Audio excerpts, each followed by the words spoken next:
serie de predicaciones expositivas del libro de Hechos.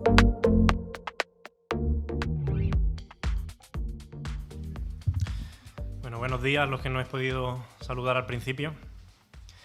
El título de la predicación de hoy, hoy no vamos a usar PowerPoint, lo siento, así que voy a pedir que tengáis vuestras Biblias abiertas en todo momento, por Hechos, capítulo 12.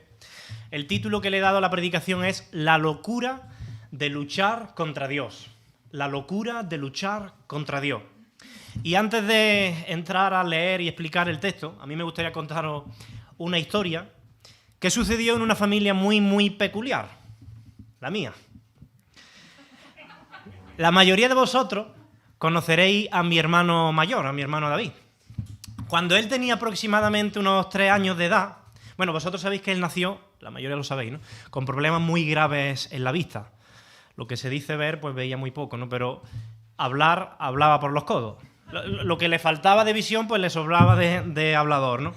Y no había quien lo callara. Entonces, mi madre, tratando de quitárselo un rato de encima todos los días para poder descansar, pues le obligaba a echar la siesta. Claro, él no quería, que no. Y mi madre, te acuestas porque te acuestas porque te tienes que acostar. Porque claro, esa era la única manera, pues, que mis padres tenían de descansar, ¿no? Como él no quería, mi abuelo, el Yayo, que muchos también habéis conocido, pues en una ocasión le dijo, venga David, súbete conmigo a casa y te echas la siesta conmigo, te acuestas conmigo.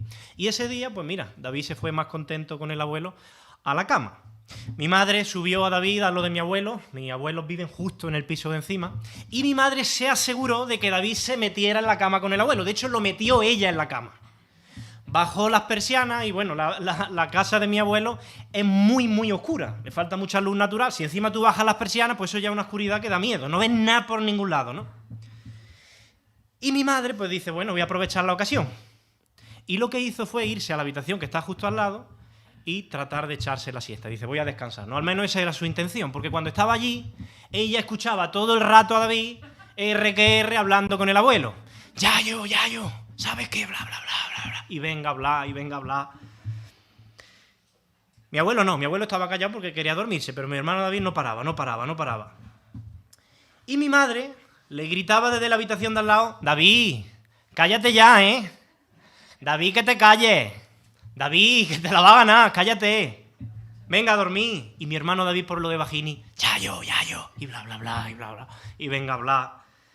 Y como no se callaba, mi madre ya se lo dijo 5 o 6 veces, David, que te calles, que voy ahí y te va a enterar. Bueno, como no se callaba, en una de esas veces que a las madres ya le entra un nervio que les controla el nervio a ella, se levantó de la cama, fue allí a la habitación a oscura. Pero ¿qué había pasado? Que mi hermano David llevaba tanto rato en la cama hablando con el abuelo y riéndose que se le había escapado el pipí. Y toda su conversación con el abuelo, con el Yayo, era que no se podía dormir porque la cama estaba mojada. Mi abuelo, para que se callara ya y se durmiera, le dijo, ponte donde yo estoy y yo me pongo donde tú estás. Es decir, que el niño se puso en la parte seca donde estaba el abuelo y el abuelo se puso en la parte mojada donde estaba el niño, ¿no?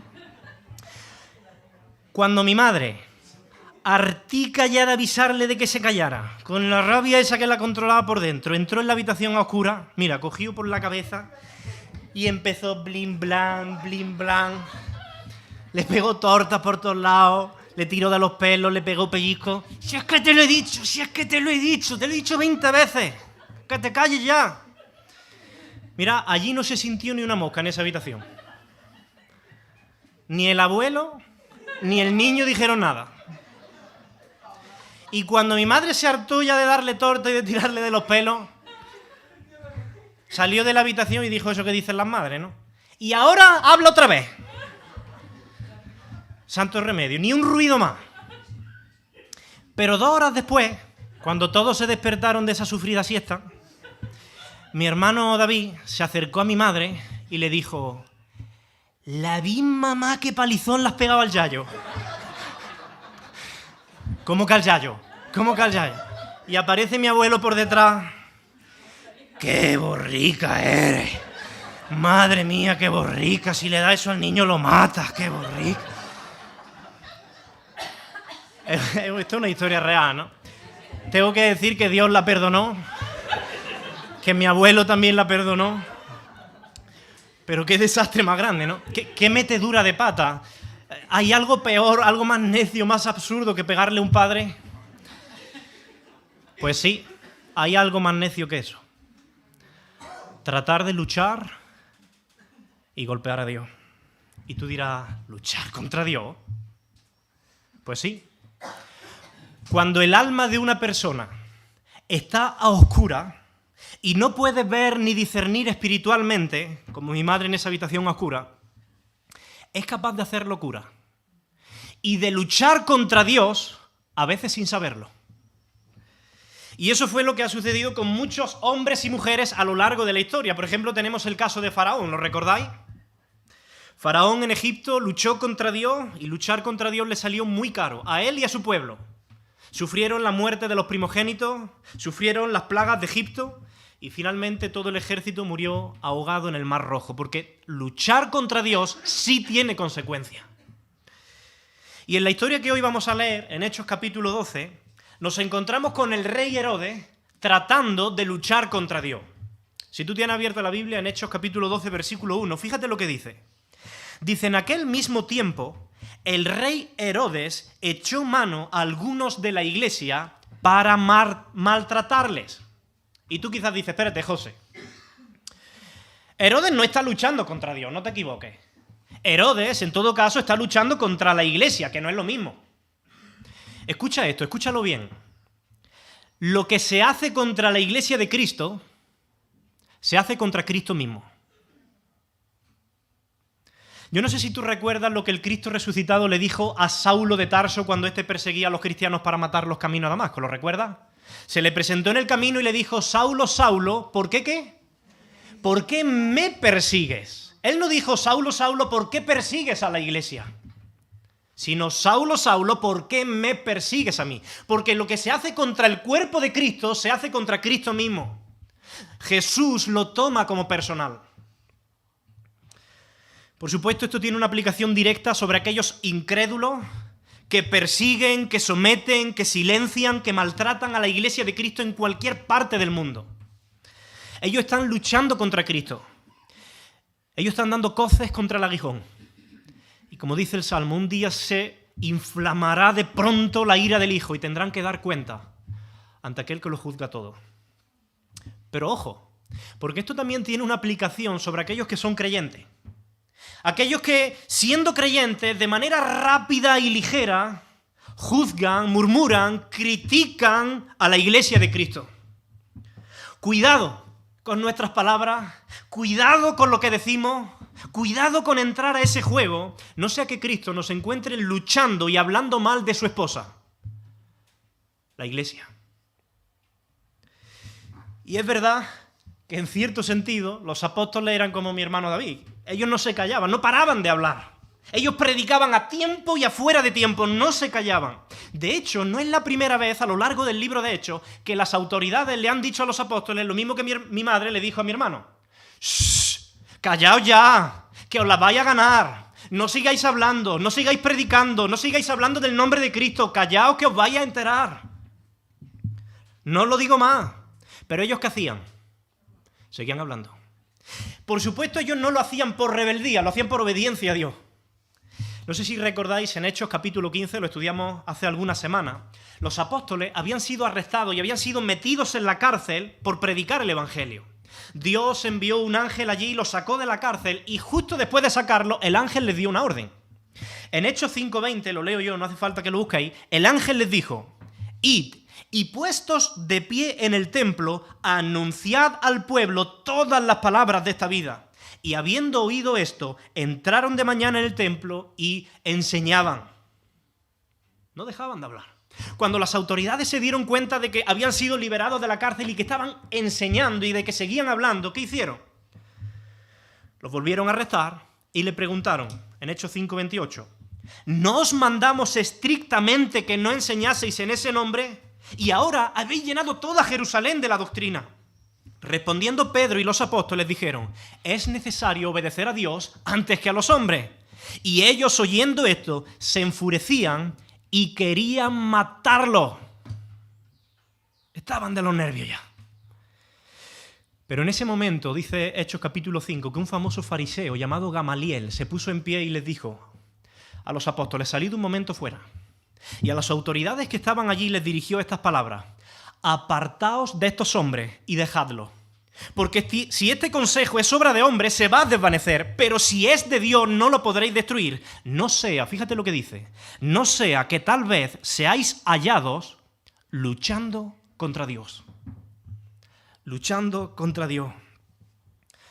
En aquel momento las autoridades aceptaron el consejo, pusieron en libertad a los apóstoles, solo después de haberles azotado y de haberles amenazado para que no siguieran hablando el nombre de Cristo. ¿Pero qué hicieron ellos? Solo un versículo después dice: y ellos salieron de la presencia del concilio gozosos de haber sido tenidos por dignos de padecer afrenta por causa de su nombre. Y todos los días en el templo y por las casas no cesaban de enseñar y de predicar a Jesucristo. Herodes tenía que haber aprendido de ese consejo de Gamaliel, pero debido a la oscuridad en la que se encontraba su alma, él decidió luchar contra Dios. Y dice el versículo 2 de Hechos 12, que mató a Jacobo a espada, y mató a espada a Jacobo, hermano de Juan.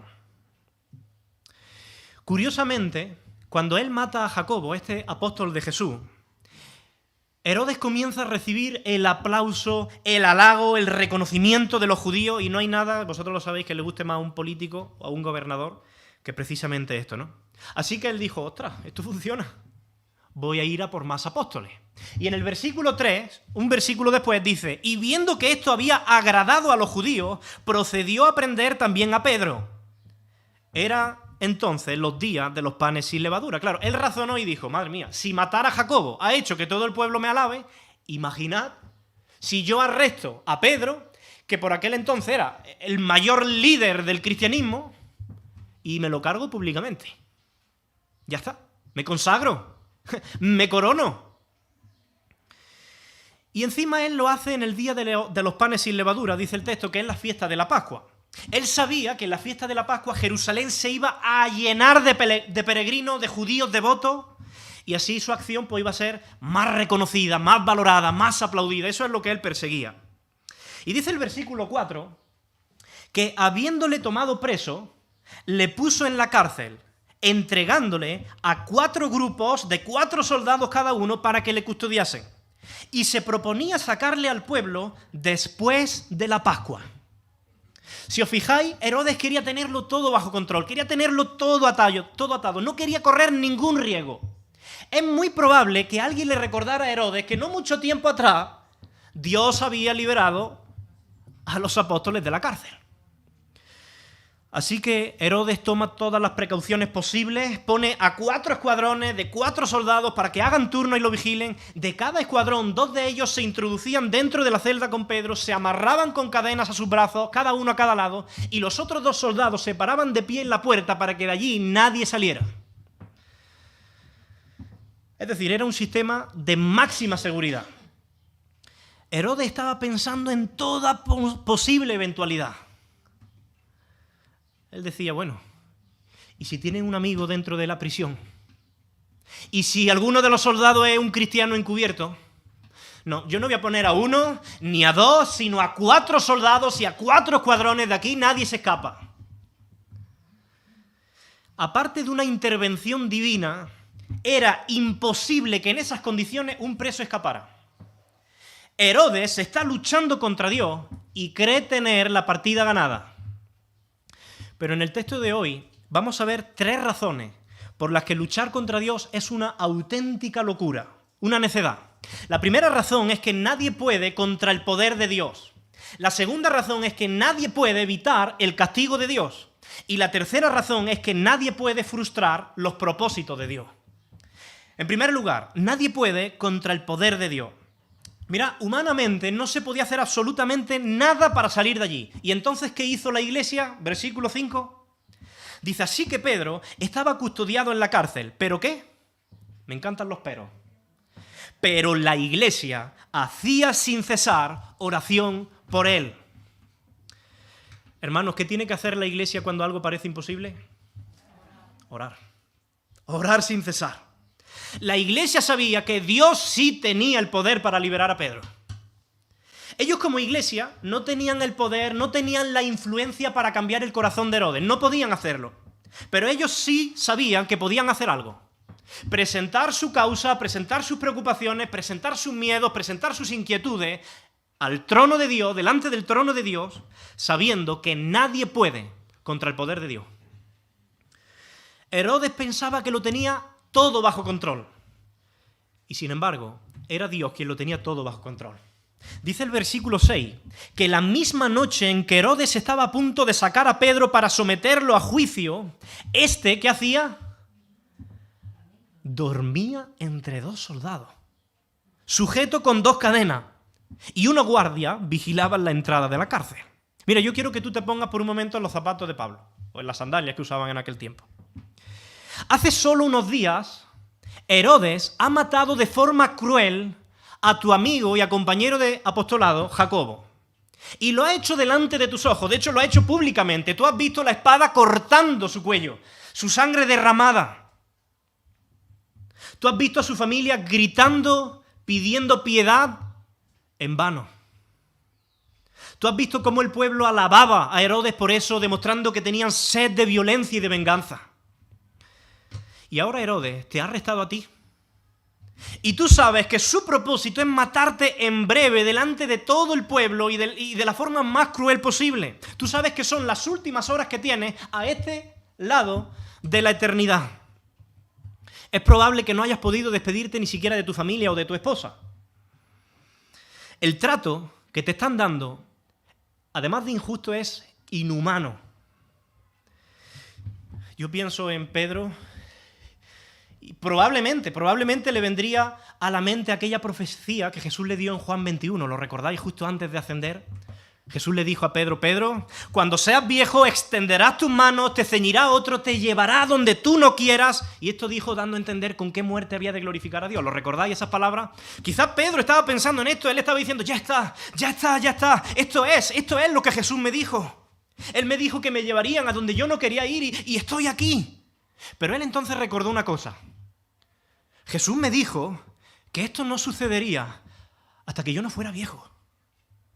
Y yo soy joven todavía. Y a mí me quedan muchos años para servir al Señor. Él me lo dijo, este no puede ser mi final. Sí, yo sé, es verdad, yo no veo ninguna salida. Todo está preparado por Herodes al detalle, pero Jesús es más grande que Herodes. Y él me dijo que viviría, y si él dijo que viviría, Pedro vivirá. Aunque Herodes y las circunstancias digan lo contrario. Porque Dios no es hombre para mentir. Y entonces Pedro comienza a echar toda su ansiedad, todo su miedo, todas sus inquietudes sobre Jesús, sabiendo que Él tendrá cuidado de él. El cómo va a hacerlo no tiene ni la menor idea, pero sabe que lo hará. Él está poniendo en práctica la exhortación que años después él dejaría por escrito en su primera carta de Pedro, en el capítulo 5, versículo 7, cuando dijo a los hermanos, echad toda vuestra ansiedad sobre Él, porque Él tiene cuidado de vosotros.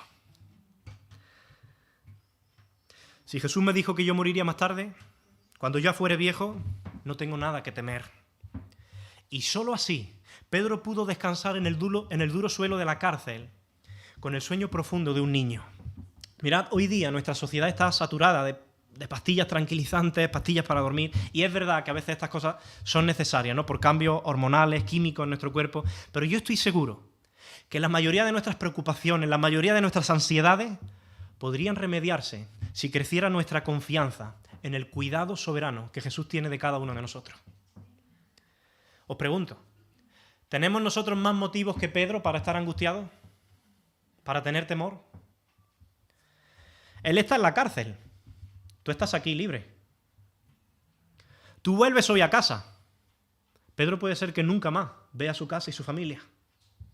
Tú tienes planes para mañana. El plan de Pedro para mañana es la muerte. Y sin embargo, él duerme profundamente, sin necesidad de pastillas, porque ha hecho de la soberanía de Dios su almohada de descanso. Y dice el versículo 7 de Hechos 12, que aquí se presentó un ángel del Señor y una luz resplandeció en la cárcel Y tocando a Pedro en el costado, el ángel le despertó diciendo, levántate pronto. ¿Y qué pasaron con las cadenas? Y las cadenas se le cayeron de las manos. Mirad, aquí está la respuesta a la oración de la iglesia. Dice el autor de Hebreos que los ángeles son espíritus ministradores enviados, ¿para qué? Para el servicio de los que serán herederos de la salvación. Y Dios envía aquí a su ángel para servir, para ayudar a Pedro. Y es muy curioso, si habéis dado cuenta, que no fue la luz resplandeciente en la cárcel lo que despertó a Pedro. Fijaos si estaba dormido profundamente. Dice que el ángel tuvo que tocarle en el costado varias veces, y de hecho el término griego que se utiliza para tocar, que la Reina Valera traduce como tocar, literalmente es golpear. Si tenéis la Nueva Traducción Viviente dirá golpear. El ángel tuvo que golpearle para despertarle. Fijaos si era profundo su sueño. Y cuando por fin consiguió despertarle, las cadenas que le ataban cayeron de sus manos, y en el versículo 8, el ángel le dijo, cíñete y átate las sandalias. Y así lo hizo. Y le dijo el ángel, envuélvete en tu manto y sígueme. Este ángel es como las madres, ¿no? Ponte la chaqueta, átate las zapatillas, abrígate bien y vámonos. El ángel da unas instrucciones y Pedro, ¿qué hace? Obedece.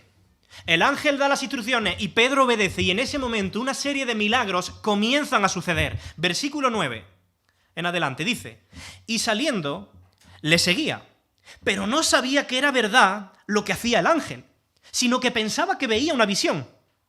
Y habiendo pasado la primera y la segunda guardia, llegaron a la puerta de hierro que daba a la ciudad, la cual se abrió por sí misma. Y salidos pasaron una calle y luego el ángel se apartó de él.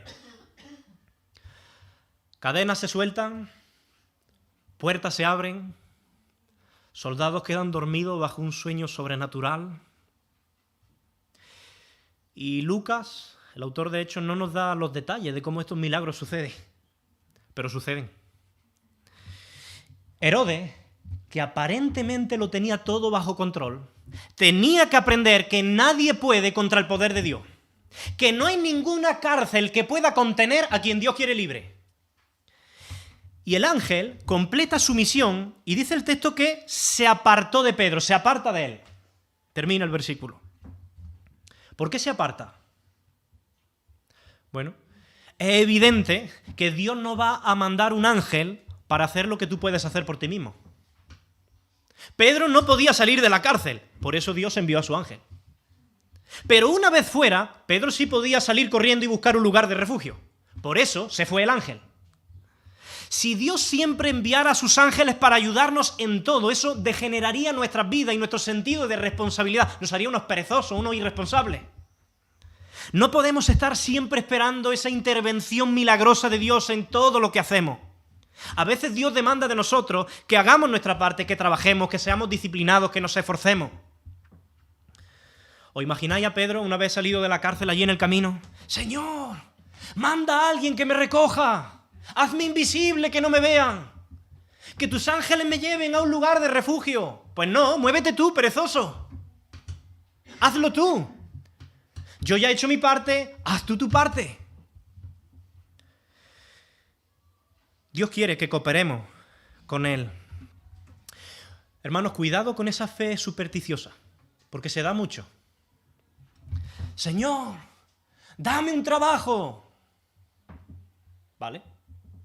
¿Pero estás saliendo a buscarlo? ¿Estás echando currículum?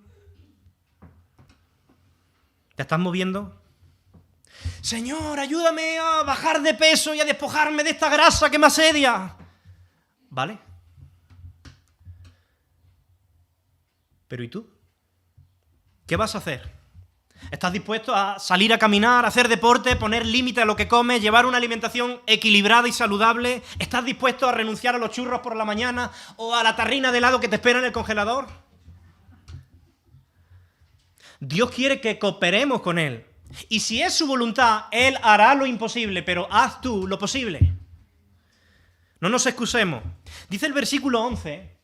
que entonces Pedro, volviendo en sí, dijo, ahora entiendo verdaderamente que el Señor ha enviado su ángel y me ha librado de la mano de Herodes, y todo lo que el pueblo de los judíos esperaba. Pero claro, ahora que él vuelve en sí, Pedro es consciente de todo lo que ha pasado y él dice, madre mía, como me vean aquí, me matan. Un prisionero que se escapa es mejor que no lo vuelvan a coger. Así que él rápidamente, en el versículo 12, dice, y habiendo considerado esto, llegó a casa de María, la madre de Juan, el que tenía por sobrenombre Marcos, donde muchos estaban reunidos, ¿qué hacían? Orando. Mirad que Pedro saliera de la cárcel y se dirigiera sin pensarlo a esa casa y se supiera tan bien el camino, es evidencia de que los creyentes solían reunirse allí. Y él lo sabía. Qué bueno sería, ¿no?, que como Pedro, nosotros, cuando enfrentamos situaciones difíciles en nuestras vidas, en nuestro trabajo, en nuestra familia, en nuestro matrimonio, podamos decir como Pedro, mira, yo no sé qué voy a hacer para solucionar esto, pero yo sé muy bien dónde se reúnen mis hermanos para orar y presentar sus peticiones delante del trono de Dios, y ahí es donde yo debo estar. Pedro sabía muy bien el día, la hora, el camino, el lugar donde sus hermanos quedaban para orar. Para él la reunión de oración con los hermanos no era, bueno, una opción, sí. Era una necesidad. ¿Cuánto tenemos que aprender nosotros de la vida de Pedro, verdad? Por cierto, este viernes pasado hubo reunión de oración en la iglesia. Reunión de oración conjunta, ¿no? ¿Dónde estabas tú? Yo sé que hay hermanos que tienen dificultades reales y que no pueden venir. Pero cada uno tiene que ser sincero consigo mismo y evaluar si de verdad es que uno no puede, o si la causa real es que uno no quiere. Dios lo sabe, tú lo sabes. Dice el versículo 13, que cuando llamó Pedro a la puerta del patio, cuando él llegó allí a la casa, salió a escuchar una muchacha llamada Rode, la cual reconoció la voz de Pedro y de gozo no abrió la puerta, sino que corriendo adentro dio la nueva de que Pedro estaba a la puerta. Y ellos le dijeron, ¡estás loca! Pero ella aseguraba que era así. Entonces ellos decían, es su ángel. Fijaos la fe que había detrás de las oraciones de la iglesia. Ellos están congregados orando, Señor, libra a Pedro de la mano de Herodes, tú eres el Todopoderoso. Señor, extiende tu brazo y manda a tus ángeles que saquen a Pedro de ese plan malvado de Herodes, en el nombre de Jesús. Y alguien llama a la puerta. Abrid, que soy Pedro. Y la respuesta de ellos es, estás loca. Vaya fe tenían sus oraciones, ¿no? Pero ¿no es verdad que esto también nos pasa a nosotros? A veces situaciones que enfrentamos son humanamente tan complejas, han pasado tantos años y hemos visto que una y otra vez los pequeños cambios no sirven de nada y oramos porque toca. Sabemos que está de nuestro lado el Dios de lo imposible, pero nos cuesta creer que Él pueda contestar ciertas oraciones. Menos mal que Dios no siempre contesta en base a nuestra fe, sino en base a lo que es su voluntad, ¿no? Y ellos empiezan allí a discutir con Rode si está loca, si no está loca, perdón. Y mientras, Pedro sigue asustado llamando a la puerta. ¿Será posible que al final me van a ver aquí? Por el amor de Dios, ¡abrid! Y mientras, ellos siguen debatiendo. Oye, ¿y si es su ángel? Ellos están barajando cualquier posibilidad, menos el hecho de que Pedro haya sido realmente liberado de la cárcel. Y dice el versículo 16, mas Pedro persistía en llamar, y cuando abrieron, para el alivio de Pedro, y le vieron, se quedaron atónitos. Claro, podéis imaginar la sorpresa. ¡Pedro! ¡Pedro! ¡Eres tú! ¡Eres tú! Y era tal la alegría, tal los abrazos, tal el ruido, el escándalo que crean los creyentes cuando están juntos, que Pedro sabía que corría el peligro de llamar la atención de los vecinos y hacer que le volvieran a arrestar a él y a ellos por cómplices. Así que dice el versículo 17, dice, pero él, haciéndoles con la mano la señal de que callasen, les contó cómo el Señor le había sacado de la cárcel y dijo, haced saber esto a Jacobo y a los hermanos. Y salió y se fue a otro lugar. Pedro les cuenta la asombrosa historia de cómo Dios le ha sacado de la cárcel a través de un ángel. Los hermanos lo están flipando y como todos los creyentes, cuando estamos juntos y estamos contentos, pues somos muy ruidosos. Así que Pedro dice, mira, me voy de aquí, porque como me tarde un poco, con la que tenéis liada me van a encontrar. Y antes de irse, él les pide un favor. Por favor, contar esto al hermano Jacobo, perdón. Ahora, ¿a qué Jacobo se refiere? Evidentemente no habla del apóstol Jacobo que acaba de morir hace unos días. Habla de uno de los hermanos del Señor, de los hermanos de Jesús, que según Hechos capítulo 15 ya se había convertido en la cabeza de la iglesia de Jerusalén. Dice el versículo 18, y luego que fue de día, hubo no poco alboroto entre los soldados sobre qué había sido de Pedro. Claro, os podéis imaginar. Mas Herodes, habiéndole buscado sin hallarle, después de interrogar a los guardas, ordenó llevarlos a la muerte. Y después descendió de Judea a Cesarea y se quedó allí. El malvado plan de Herodes, que aparentemente lo tenía todo bajo control, fue frustrado por el poder de Dios. Y esta es la primera lección que nos da el texto.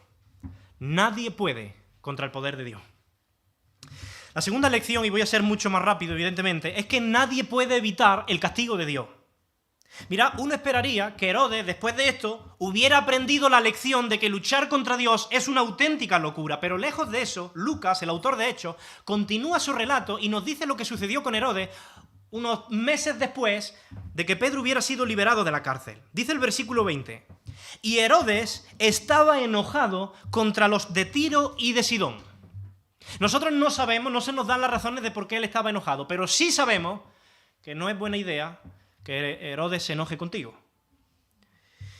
Por eso dice que ellos, los de Tiro y de Sidón, vinieron de acuerdo ante él y sobornado Blasto, que era camarero mayor del rey, pedían paz, porque su territorio era abastecido por el rey. Mirad, Herodes era una persona que siempre buscaba la alabanza, el reconocimiento de los hombres. De hecho, eso fue lo que le llevó a matar a Jacobo y posteriormente a querer apresar a Pedro. ¿Lo recordáis? El texto decía en Hechos 12:3 que viendo que esto había agradado a los judíos, procedió también a prender a Pedro. Es decir, el ídolo de su corazón era la búsqueda de gloria personal. Él quería recibir el reconocimiento del mundo. Y ahora Herodes tiene la oportunidad de acordar las condiciones de paz con las regiones de Tiro y de Sidón. Él pudo haberlo hecho de manera privada, como suelen hacerse estas cosas. Pero puesto que el ídolo que gobernaba su corazón era la búsqueda de gloria personal, él sometió a los embajadores de Tiro y de Sidón, de estas dos regiones, a un espectáculo público, para que más personas reconocieran su valía. Dice el versículo 21, y un día señalado, es decir, un día importante, Herodes, vestido de ropas reales, se sentó en el tribunal y les arengó. Mirad, nosotros sabemos, por los escritos de un historiador judío del siglo I, de Flavio Josefo, que el día que escogió Herodes para esta fiesta era la fiesta que se hacía en honor a su jefe, el emperador romano Claudio. Aunque no era una fiesta para él, pues él quería tener cierto protagonismo en la fiesta. Y quería, pues, que el pueblo y que el mismo emperador reconocieran su buena gestión. Y dice el texto que ese día Herodes se presentó en el anfiteatro vestido de ropas reales. El historiador Flavio Josefo, en su obra Antigüedades, escribe lo siguiente. Describe así la escena. Y cito literalmente. Herodes se puso ropa totalmente de plata, de una contextura totalmente asombrosa, y entró al teatro temprano en la mañana. En aquel momento la plata de sus ropas la iluminó el suave reflejo de los rayos de sol y brillaban de una manera sorprendente.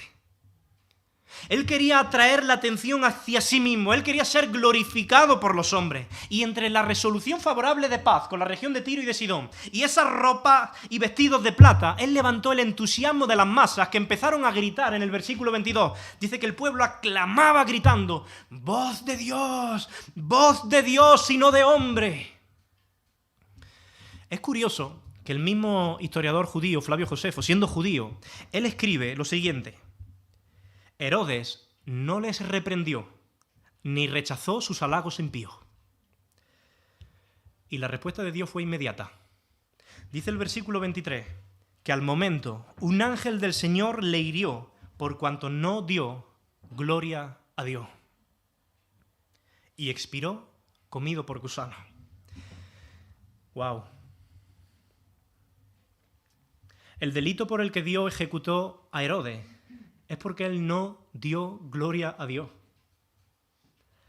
La razón por la que todos aquellos que no han nacido de nuevo van a ser condenados es porque no dan gloria a Dios. ¿Recordáis lo que el apóstol Pablo dice en Romanos en el capítulo 1?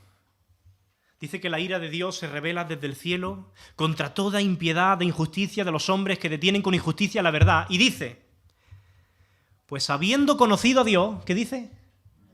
No le glorificaron como a Dios. Robar la gloria a Dios no es un juego. Los hombres y las mujeres de Dios siempre han huido de toda gloria personal, de toda gloria para ellos. Nosotros hemos estado estudiando el libro de Hechos. En Hechos capítulo 3 vemos a Pedro y a Juan que sanan allí en la puerta del templo al cojo de nacimiento. ¿Lo recordáis? Dice que cuando ellos lo sanan, el pueblo, la gente, los quería reconocer como milagreros y darles gloria. ¿Y sabéis lo que Pedro dijo? Dice, al ver Pedro esto, dijo al pueblo, varones israelitas, ¿por qué os maravilláis de esto? ¿O por qué nos miráis así, como si por nuestro propio poder o piedad hubiéramos hecho andar? El Dios de Abraham, de Isaac, de Jacob, el Dios de nuestros padres, ha glorificado a su siervo Jesús. Ellos dieron toda gloria a Dios. Hace poco vimos cuando Pedro fue llevado ante Cornelio para predicarle el Evangelio. ¿Y qué dijo Cornelio? Cornelio dice, lo leo yo, dice, salió Cornelio a recibirle y postrándose a sus pies, adoró a Pedro. Mas Pedro le levantó diciendo, levántate, pues yo mismo también soy hombre. Hermanos, nuestro viejo hombre es un Herodes. Nuestro viejo hombre dentro de nosotros es un Herodes que busca constantemente la gloria para sí mismo. Y a veces, incluso como creyentes, vivimos buscando gloria personal, el reconocimiento de la gente.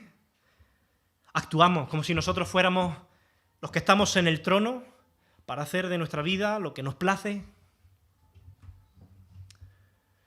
Hermanos, que no se nos olvide que hay alguien más grande que nosotros que debe ocupar ese trono. Cuidado con perseguir una gloria que solo Dios la merece. Hagas lo que hagas, como dice Pablo, hazlo todo para la gloria de Dios, sin esperar el aplauso de la gente, sin esperar el reconocimiento de los hombres. Da gloria a Dios siempre, porque si hay algo bueno en ti, viene de Él. Pero es que yo llevo 20 años sirviendo en esta iglesia local y nunca se me ha reconocido. Bueno, yo dudo que esto sea así, porque los creyentes solemos ser personas agradecidas que honran a quienes nos sirven. Pero mira, si no fuera así, imagina que tú llevas 20 años sirviendo en esta iglesia local y nadie lo ha reconocido. Dale gracias al Señor. Y dile, Señor, gracias por privarme de toda gloria personal.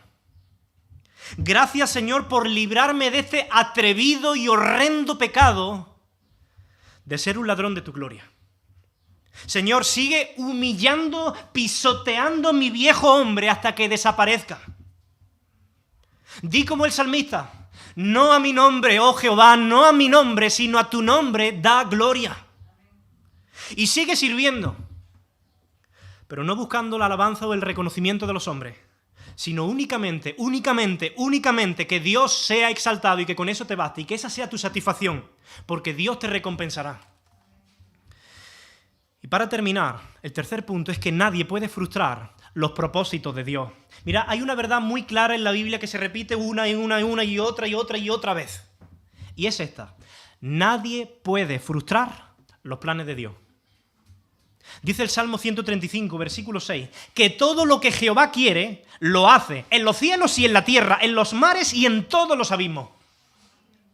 Dios está usando su poder ahora y su sabiduría para que todo lo que sucede, piensa, todo lo que sucede, obre para el bien de su pueblo escogido.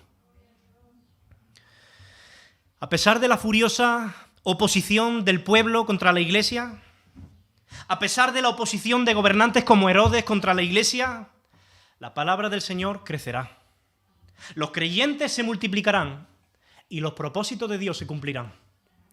Dice el versículo 24 y 25, que la palabra del Señor crecía y se multiplicaba. y que Bernabé y Saulo cumplieron su servicio, cumplido su servicio, volvieron a Jerusalén, llevando también consigo a Juan, el que tenía por sobrenombre Marcos. Hermano, Herodes murió, pero la iglesia sigue viva.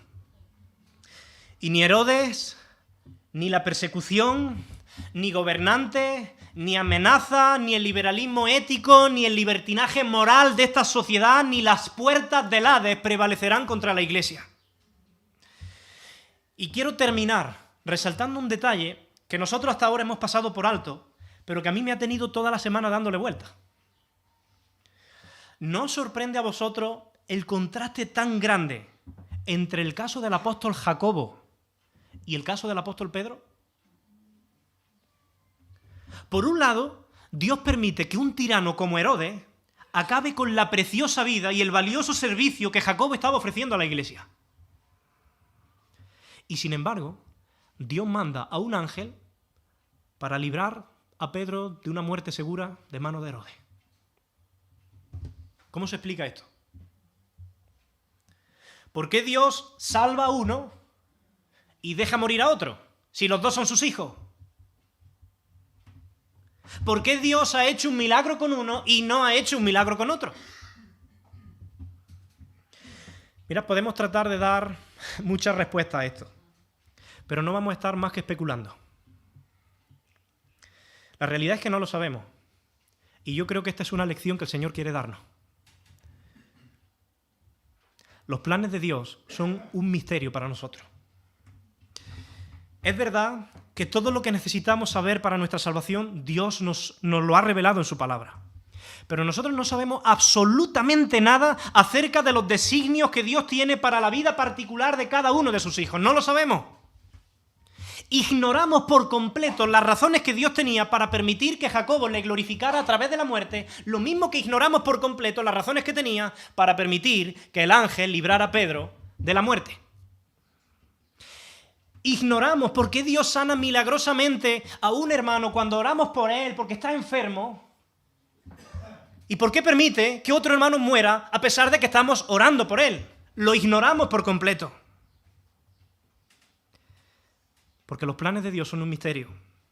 Pero escucha esto, debemos tener la certeza, Dios quiere que tú tengas la certeza de que Él es infinitamente sabio y omnipotente y que Él dispone soberanamente de las vidas y del servicio de todos los que somos sus hijos. Y tu sabiduría, hermano, y mi sabiduría y nuestra sabiduría como iglesia consiste en dejar los planes en sus manos y decir, Señor, me pongo a tu disposición. Me rindo a tu voluntad. He entendido que es una locura luchar contra ti. Líbrame de esto. Yo quiero estar de tu lado. Cumple tu plan en mi vida, ya sea a través de la vida como Pedro o a través de la muerte como Jacobo. Ya sea a través de la salud o a través de la enfermedad. Pero permíteme ser un instrumento para tu gloria. Amén. Señor, te pedimos, Dios, que tú bendigas tu palabra. Te damos las gracias porque tú eres soberano, por el humor que tú tienes con las personas, como tú te glorificas y muestras tu poder y te ríes de aquellos que cierran su puño contra ti. Señor, gracias porque tú nos enseñas que eres soberano, que la vida de cada uno de tus hijos está bajo tu control. Señor, desconocemos muchos de tus designios, muchos de tus planes, pero descansamos en ti. Y aquí estamos y te decimos, Señor, henos aquí. Líbranos de luchar contra ti, líbranos de la oscuridad del alma que lucha contra ti sin saberlo. Queremos estar de tu lado y queremos darte gloria a ti y no ser ladrones de gloria en ningún momento. Bendice tu palabra en nuestras vidas, en el nombre precioso de tu Hijo Jesús. Amén, Señor.